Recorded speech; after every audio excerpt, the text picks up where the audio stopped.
Hey guys, welcome back to another episode of Good Intentions with Lisa-Tien. That is me. I'm not gonna lie, I had to force myself to record this episode. It's Saturday. It's a beautiful sunny day out. It's not cold. Amazing. The last 2 Mondays I'd worked, I usually have Mondays off, so the last 2 weeks I've only had one day off. So I've been very pumped for this weekend because I get a day of chilling and doing absolutely nothing, and then a full day of doing absolutely everything, and some extra time in between to just fuck around and relax and do whatever I want. I'm wondering if that's why, well, maybe lots of reasons why I was low-key spiraling, but we're on the up and up, and I mean, I'm kind of proud of myself. I don't remember what I talked about in the last episode. I think it was me literally spiraling in action with vaping. So I ended up, I gave the vapes away and I didn't really care or miss it. But the other day, I think it was 2 days ago, it was Friday actually, so yesterday, it was just very overstimulating inside of the salon. It was Friday, we were busy, but there was this one client that was just like really loud. She had to have had a couple drinks, I think. But her laugh was just like not a regular laugh. It was like a high-pitched squeak. Like she would just squeal and there was nothing, like no haha, like it was just like a squeal or whatever. So once I heard it, I couldn't unhear it and I kept hearing it and I was over the shampoo bowl. And so she's like back that way. And then this men's haircut came in and he just had a really deep voice that traveled on top of the fact that he spoke really loud. He was definitely ADHD as fuck. But so I'm hearing her in the back this way and then I hear him up there that way. And of course there's conversations going on with the stylist and their clients and it's like all of the sound or whatever. But like other people noticed the both of them and they just happened to end up sitting next to each other, the people that were doing their hair. So they're full on having a loud, blown conversation over the blow dryers and all that. And like everyone is just looking around like, what is happening? I'm glad it wasn't just me. I was like, okay, I'm about to start my period. So that's probably why I'm in a mood. But also like, are we out at brunch right now? Or are we in a salon? And it just felt very overstimulating. Yeah. So I remember I was just talking to my client and she's joking about it and it's almost over. And I was just like, dang, like I really want a Bloody Mary right now. And then I just had this thought of, oh, well, I could just hit a vape. I did. I hit two of the girls' vapes, I think like 3 different times. And whatever. The first time, I don't think I really processed like how it felt, but then the second time I hit it, I did like hit it to where I felt a little lightheaded and then I was like, oh, like this is gross. I don't want to do this. But then of course I wanted to hit it one more time right before I left work. And then you kind of like start like whenever you indulge in anything, sweets, fast food, whatever, like you start spiraling whenever you hyper focus on the feeling and the sensation of it. So instead of thinking of how it felt gross, I'm thinking of the flavor hitting my throat or my taste buds or whatever. And yeah, so then I was just like really tempted to asking 2 of them who I gave each one of my vapes to bring it back. But I was like, you know what? You'll be fine. So I'm fine. Like I'm fine. It's the weekend. We're fine. Did some meditations. So with that being said, on this episode, I want to talk about change. And I have to write this down because there's no way that I would ever remember it. But I came across it whenever I was doing my personal trainer certificate. And it's the cycle of change. So within the cycle of change, there is the first stage is pre-contemplation, which is when you have no intent on changing. So an example of that is like if you eat out every day and that's just normal to you. And maybe you have a thought like, maybe I shouldn't be eating out every day. but like, whatever, I'm not going to do anything about it. Or some people will complain about how they've gained weight, but they're never going to, like, they'll be like, you'll never find me at the gym. So that's like pre-contemplation. Contemplation is when you become aware that there is a problem, but you're not committed to action. So maybe pre-contemplation is where you have like no awareness that your habits are really terrible, actually. And then contemplation, is where you're like, maybe I shouldn't drink every day. Maybe I shouldn't be going out every weekend. You just have those thoughts. Preparation is when you are intending on taking action. So you might start doing research or listening to podcasts or trying to find some kind of motivation to get you to change your habits. And then obviously action is when you're actively modifying your behavior. Maintenance is when you are sustaining the change, meal prepping consistently, blah, blah, blah, blah, going to the gym consistently. Relapse, I don't like this one. I don't remember if relapse was in the cycle of change. Like, I just looked this up on Google, but I felt like there were more stages stages of change in the personal trainer certificate textbook, but whatever. Relapse obviously is when you fall back to your old patterns. And then they also have this upward spiral where you learn from each relapse. So that is the cycle of change. I don't like the word relapse. And I think some addicts might also agree because it's like, it puts so much focus on you messing up. And then that can cause you to feel guilt or shame. And I think that's an issue for some people when they feel like maybe they want to set a goal with, I want to do this for 30 days or whatever, whether it's a diet or a workout program, this, that, or whatever. And they might, and I don't even want to say mess up. Maybe one day they eat over their calories, or maybe one day they decide I do want to eat out, or maybe one day they do something that's not completely perfect. And because they do that, then they're like, oh, well, fuck it. I'm just going to quit anyway. And so then they stop doing whatever it is that they set out to do.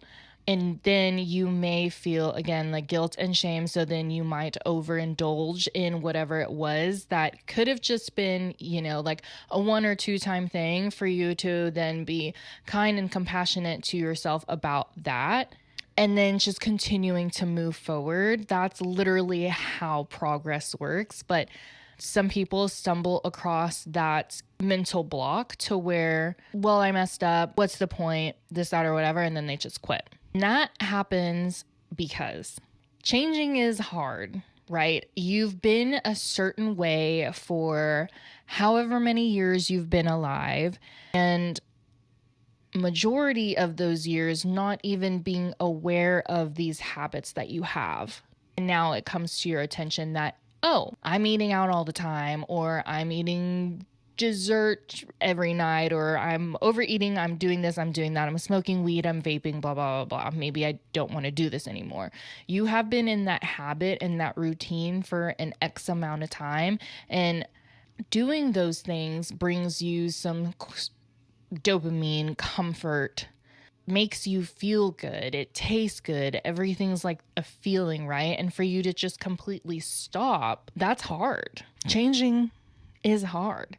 Being aware is hard. And not only being aware of whatever it is that you're wanting to do, but being aware of what is triggering you to make those decisions also has to come into play. And the biggest thing with change is your conscious mind cannot outwill your subconscious mind. And we're about to get into a little woo-woo, but it's not woo-woo. It's facts, it's science. Whatever is programmed in your subconscious mind, it's there. It's always there. It's what causes you to make the decisions that you do, or react the way that you do, or get mad or complain, or want to go out, want to drink, want to vape, want to do all these things. It is this subconscious programming that has been there. You making the choice to do something that is going to regulate your nervous system in a sense. But those things don't actually help regulate your nervous system. It just helps distract you. It just helps mask it. And all of these things like going out and partying and drinking, blah, blah, blah, and smoking weed and vaping and this, that, or whatever. It's all so normalized. Everyone does it. Let's just stick with alcohol, for example, right? Like you might have a really hard day, so you want to come home and you want a glass of wine, or you want to drink a few beers, or maybe it's been a really hard week and you want to go out and get wasted. And every once in a while, sure, that's fine. But if you're doing it like really often, and when you don't get the chance to do it, it's like all you're thinking about is, I can't wait to just do this. Like, because it is so normalized, people don't think to themselves like, okay, why am I doing this? Why can't I just sit at home and enjoy my life by myself? Why can't I be present in the moment? What is it in my life that I'm running away from or not wanting to feel? What am I trying to distract myself from? And it's scary to ask yourself these questions. That is why in every episode I talk about how we have to be aware of how we feel in our bodies. But that's also hard, because if you're not aware, you just don't know, because that's just normal to you. That whatever internal stress, whatever coping mechanisms you may have, you've been doing it your whole entire life.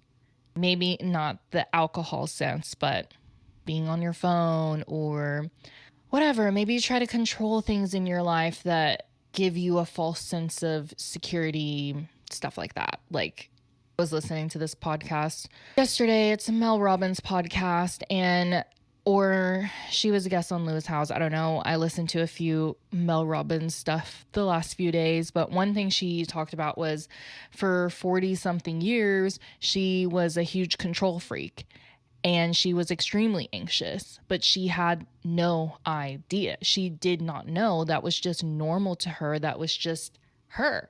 Having kids, like trying to control them and their decisions or what they wear. It just always was how she was. And she didn't realize that she was toxic and a red flag until I don't remember what she said that like made her finally realize that. But that's the hardest part, I feel like, is just taking a moment and like looking at yourself and looking at what it is that you're thinking in your head. Because some people aren't even aware of what they are thinking, and they aren't aware because they're distracting themselves with these outer things, with binge watching TV or being on your phone or doing this, doing that, and not just like not just being still. I think if you can't be still, that might be something. That's kind of hard because I don't know, can ADHD people really ever be still? But like, truly, anything that makes you uncomfortable, I guess, maybe ask yourself why it makes you uncomfortable. Like if you can't sit and be still for 5 minutes and focus on your breath, like ask yourself why. Because sitting still, breathing is everything, right? When we come into the world, we take our first breath, and before we die, we breathe out or in our last breath. Our breath controls everything within our body. If you are feeling stressed, all you have to do is literally breathe.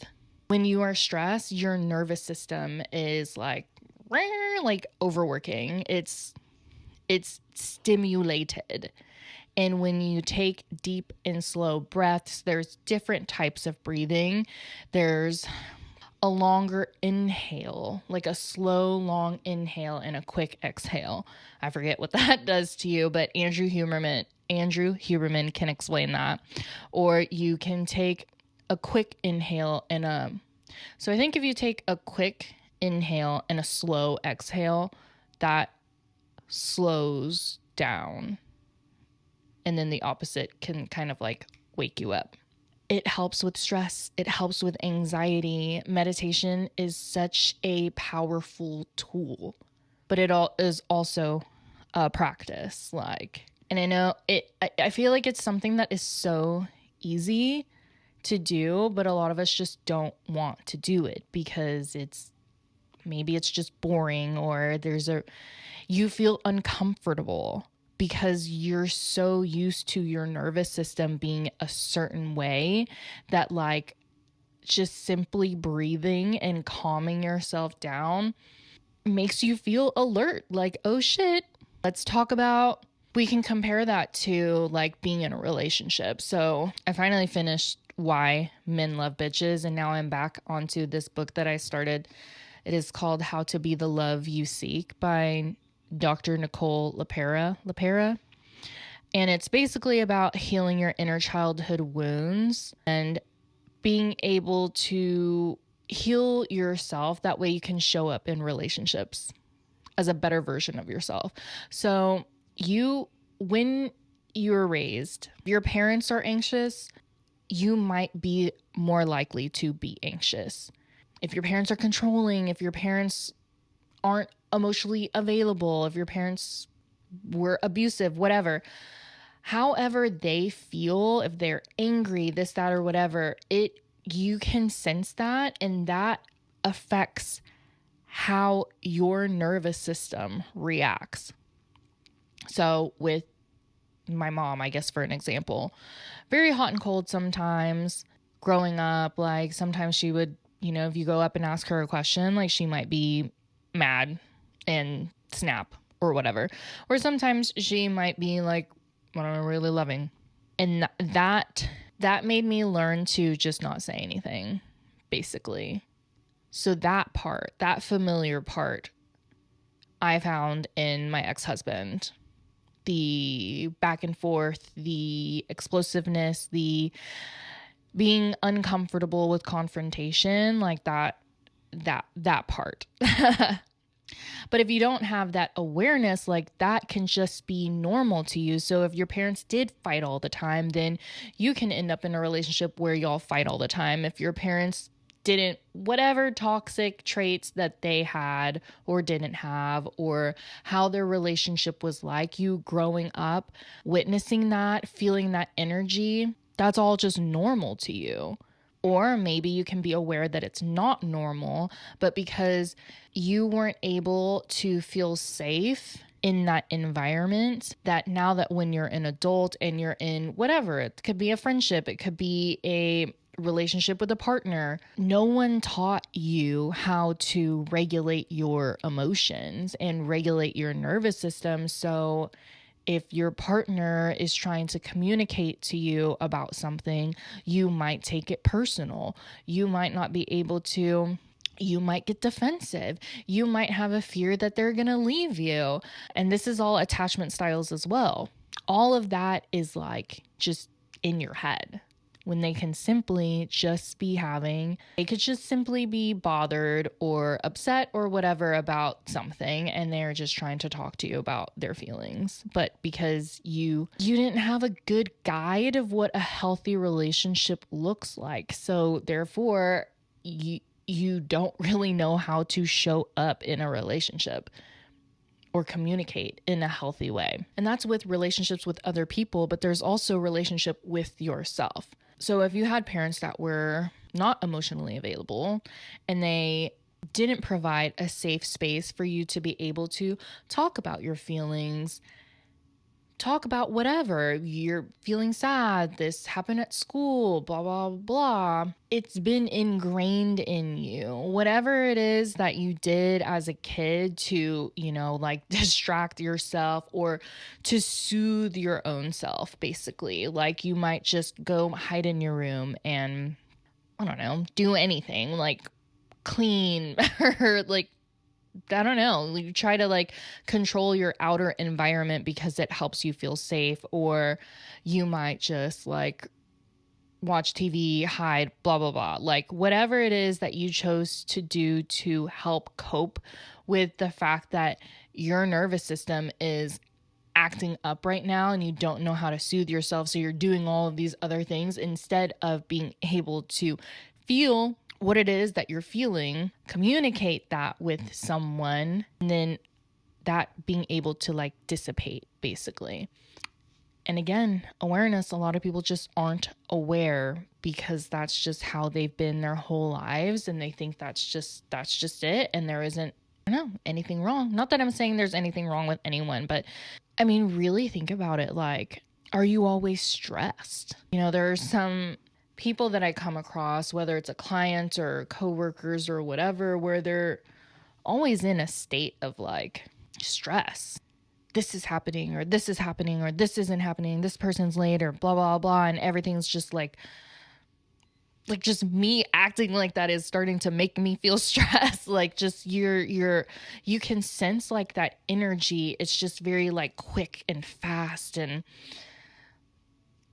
not aggressive, but just like, it's just your nervous system is not calm and people don't really know what to do, or that they could take a couple breaths and it will calm down.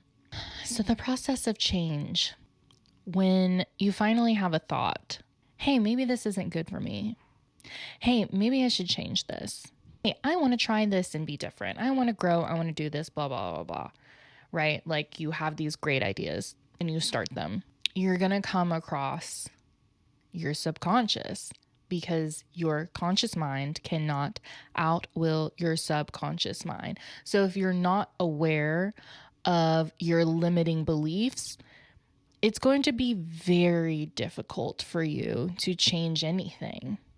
You might start, and then your limiting belief might be, you know, oh, I'm not worthy, or I'm not good enough. I can't do this. I'm never going to change.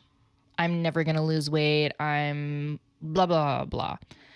But you can't just use words, I guess, to try to change. Like a lot of the podcasts that I have listened to, they talk about affirmations and how, sure, affirmations can be a great tool, but it can also sound like you're lying to yourself if you don't believe the affirmations.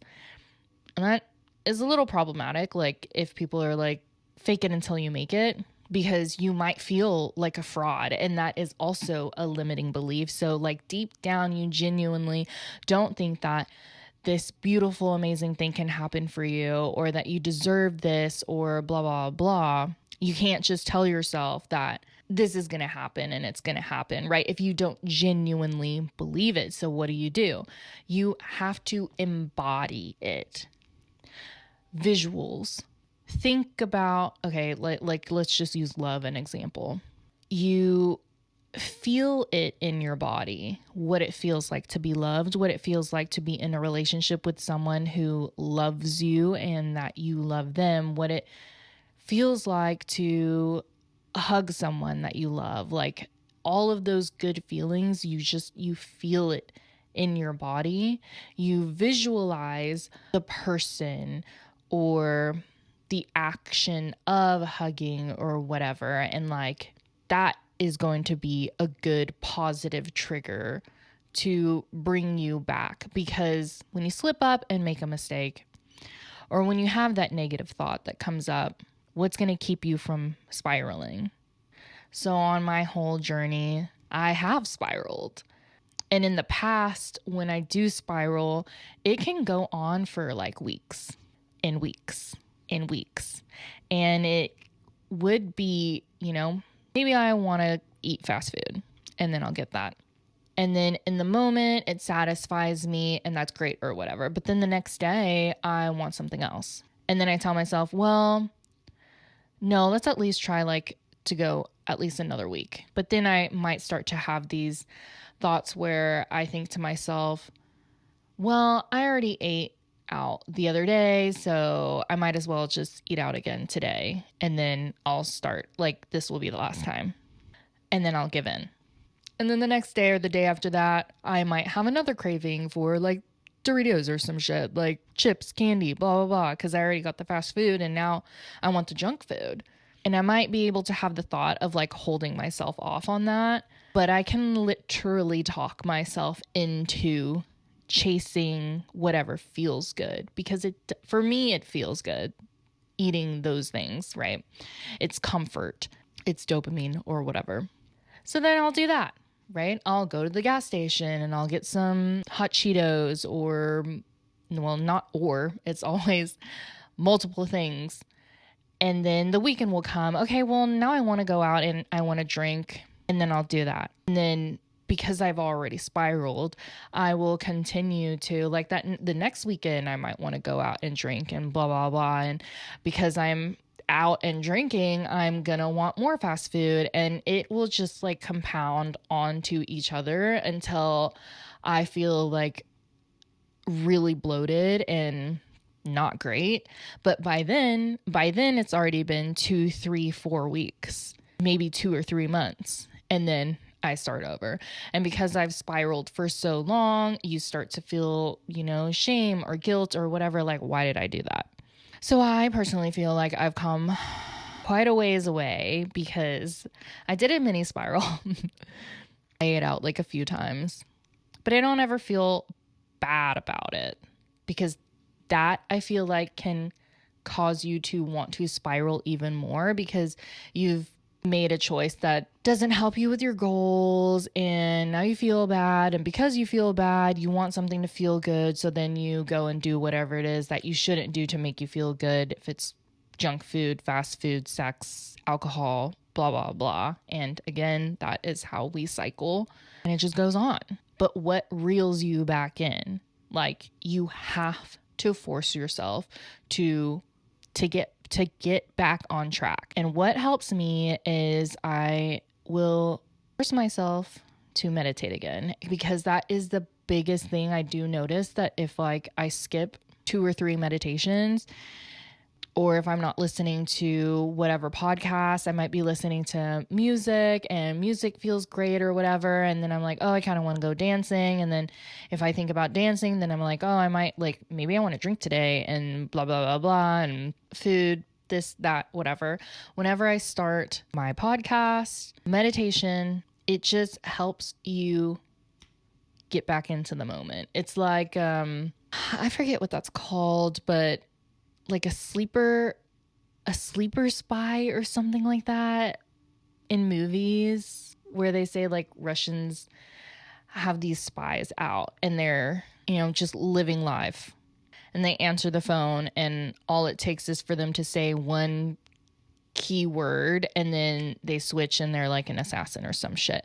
Like, anything to help you snap out of whatever it is that you're doing and get you back into your routine. So for me, meditating. And I might not want to. Like, I didn't full on meditate last night, but I was taking off my makeup and I'm like, I might as well just play. So that's another thing, is like, if I'm not in the mood to sit there and like meditate or whatever, I'll play a meditation and focus on my breathing if I'm brushing my teeth in the morning, or getting ready in the morning, or driving to work. And then at night, most of the time, I find that whenever I do meditate in the evening, I'm not tempted to stay up and watch TV. But when I've already been binge watching TV, for me to stop what I'm watching to meditate is like really hard. And you have to be conscious and like force yourself to do it, because here's the thing, you're never going to regret meditating. You're never going to regret going to the gym. You're never going to regret eating your meal prep. Like, you're never going to regret those things. So why is it that it's so difficult for us sometimes to just do what we said we're going to do? Instead, we do what we don't want to do, right? Because what we don't want to do in that moment feels good. But why does it feel good? What is it distracting us from? What is not feeling good in our body that's causing us to choose to do something that we said we didn't want to do? Because it's there. Me and my vaping, I know it's a stress thing, Like if I'm feeling stress or anxiety of whatever, that triggers me to want to vape. So being aware of what is triggering you also helps. Taking deep breaths, meditating, visualizing the person that you want to be. I feel like that definitely helps, I think, the most. So that's why I say meditations too, because in the meditations that I listen to, they're all guided meditations. We're visualizing our future selves and who we want to be. So I'm visualizing, me having that goal body that I've wanted for years, or me, whatever, podcast, Instagram, like influencer, life, money, all the things. And just, right. So you visualize all of that and it motivates you to be on track, to do the things that you need to do to get there. You have to not just want to be a better version of yourself, because that's just not enough. Like anyone can want something, but you also have to be aware and take the action to get to where you want to be. Again, wanting it is not enough. Changing, that's hard. Being aware, conscious of your thoughts, how you feel in your body. If you're stressed, why are you stressed? And it's not these like, what's the word? I don't know. The only thing I can think of right now is like a beach. So the term is surface level. Like it's not these like surface level things. It's a lot deeper. It's deeper because we've been this way our whole lives, and there's a reason we've been this way our whole lives. And it all stems from how we were brought up, how our parents were, how they treated us, how they treated each other. Everything that we grew up listening to, watching, it affects us and our nervous system. It's not just, like, I'm trying to think of an example, like a surface level example or whatever, that I realized it was definitely much more. Maybe it'll come to me in the next episode. Yeah, so in order to change, you have to realize that there is something about yourself or in your life that you want to change and you want to be different. And you have to take action. And you have to do whatever it takes for you to believe in yourself and trust yourself. Because that's another thing, is our subconscious is always listening. It's very aware. That's why your words are so powerful. That's why how you speak to yourself is so important. So just being aware of your self-talk, and if it's negative, even if you're joking, your subconscious hears it. So if you say, "Oh, I'm so stupid," or if you say whatever negative thing about yourself, don't do those things. Don't say negative things about yourself. I was going to say if you don't say that about other people, but some people do say negative things about other people. Just be kind and compassionate to yourself and believe in yourself. So back to the changing, right? Like believing and trusting that you can do it. Because when you say you're going to do something and you want to do something, but then you don't do it, or you quit, or you give up, your subconscious is paying attention to it. So you are ingraining in yourself that you can't do it. So then you genuinely won't believe that you can do it. And then you will give up every single time and then spiral or whatever, go back to your old habits for weeks, months, a year, maybe sometimes it literally is a year will go by, and I'll look back on that year and I'll be like, wow, I really didn't do much of anything that I said I wanted to do, or I still weigh the same, or, like whatever, my glutes haven't grown, this, that, or whatever, because we get so caught up in our everyday, and a lot of us aren't conscious of the choices that we're making. So we're just, literally coasting through life. And then you look back and you're like, oh, what was I doing this whole time? And then you feel bad about yourself. And then you spiral some more. And then it goes on and on and on and on. But really, it's so simple to just shift your mindset. That's all you have to do, is be conscious of what you're thinking and what you're saying about yourself and about other people and about life. Like, it's very clear to me, you know, like if someone comes in to the salon, right, and we introduce ourselves, I'm like, oh, hey, how's it going? You know, and they're like, oh, it's going. Or, yeah, they don't sound very happy. And maybe they have a lot going on, right? But if it's like that every single time, it's like, is anything in your life happening that brings you joy at all whatsoever? Because a life is meant to be lived, like actually lived in a fulfilling way, because life is a gift. You should absolutely make the most of it. You have the choice and the opportunity to make the most of it.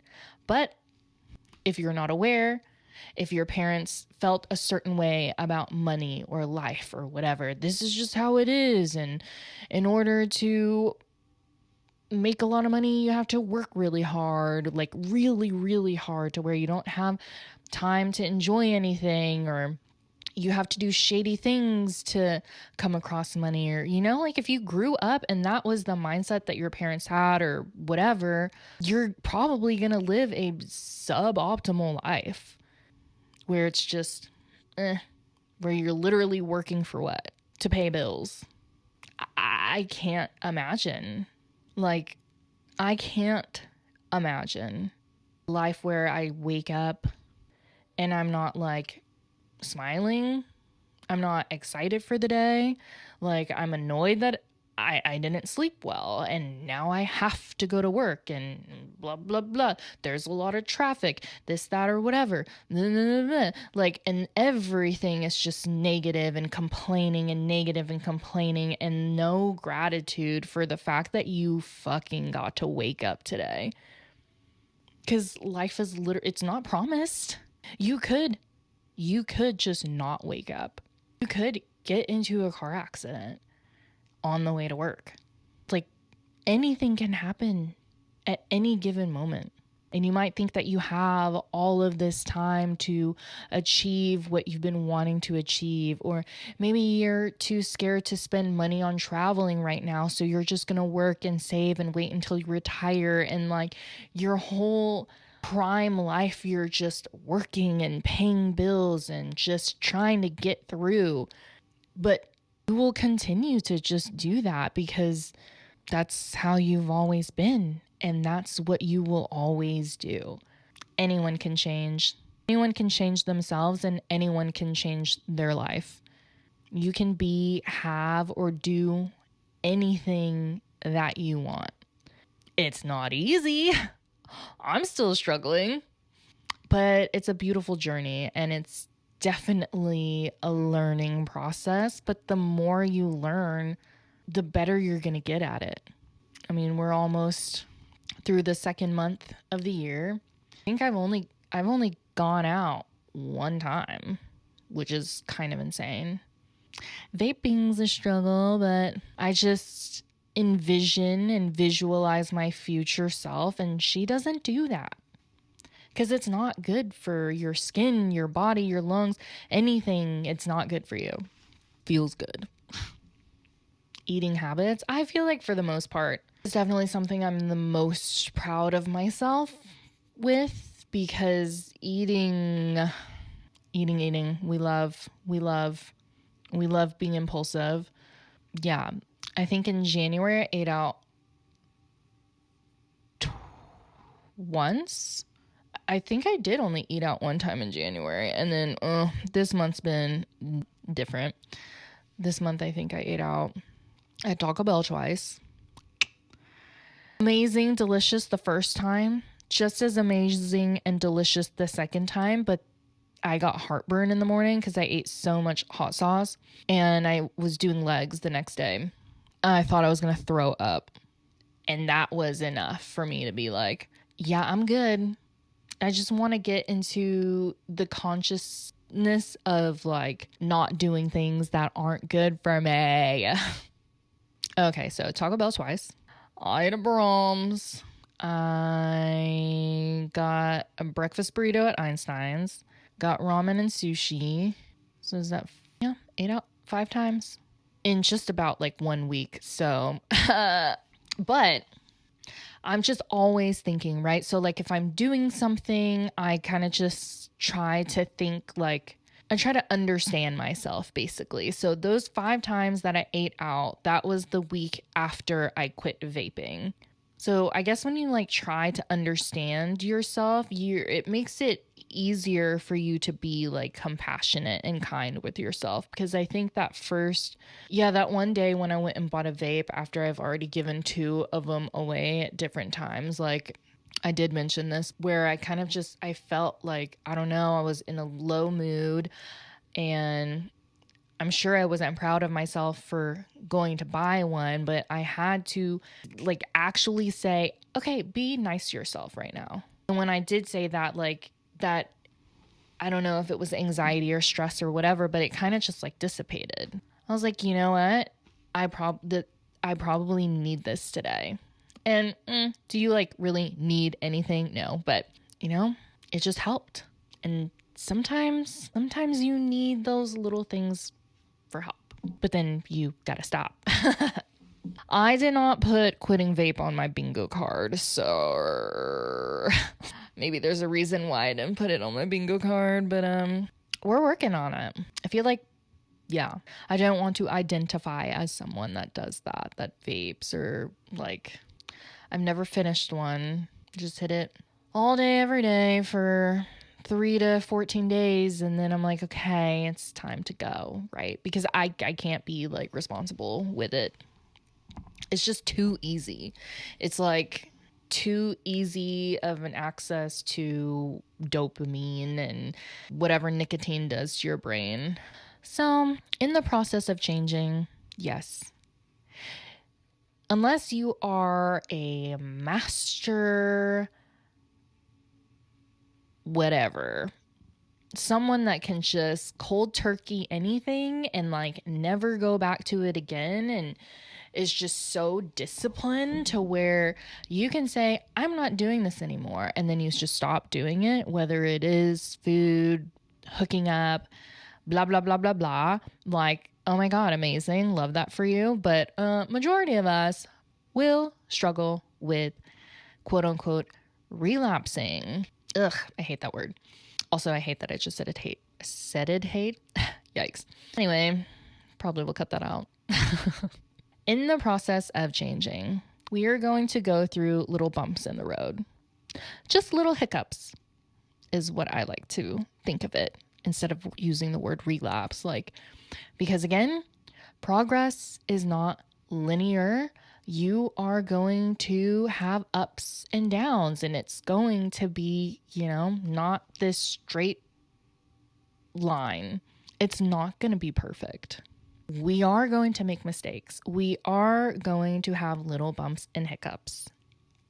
And that's just how it is. So when we do trip or fall, right, that's just part of it. It's life. It's life. You just pick yourself back up and keep going. Dust yourself off, keep going. Don't yell at yourself for tripping or falling. Don't beat yourself up about it. Don't make yourself feel like shit. Be kind. Be supportive to yourself, because it's gonna happen. It doesn't matter if you are at a beginner level or an elite level. There's always going to be something to overcome. And when you are trying to overcome something, you're gonna get some cuts and bruises, right? Along the way. It's like playing a game. Trying to beat a game, you're gonna die sometimes. I'm sure, like, can't remember the last time I played a game, but you're gonna have to start over or start back at whatever ending point you were. To some people, it might feel like starting completely over, but like, just remind yourself of how far you've come. So even if you do trip or fall or whatever, you are not instantly right back at the beginning. You've made progress. You've learned things. You're a little bit more wise.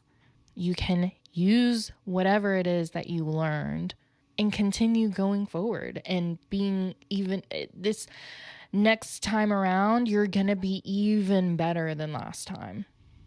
Life is a journey. It is a beautiful one. It is absolutely a beautiful one. And if life is not a beautiful journey to you, maybe ask yourself why. What outer things in your life are you allowing to control how you feel, how you react? Why are you angry or sad or depressed or anxious? Who is controlling you? Your parents? An ex? Fear of the future? Or is it not having enough love for yourself? Are you your own bully? Are you the one that's in the way of you having a better, happy, fulfilling, amazing, wonderful life?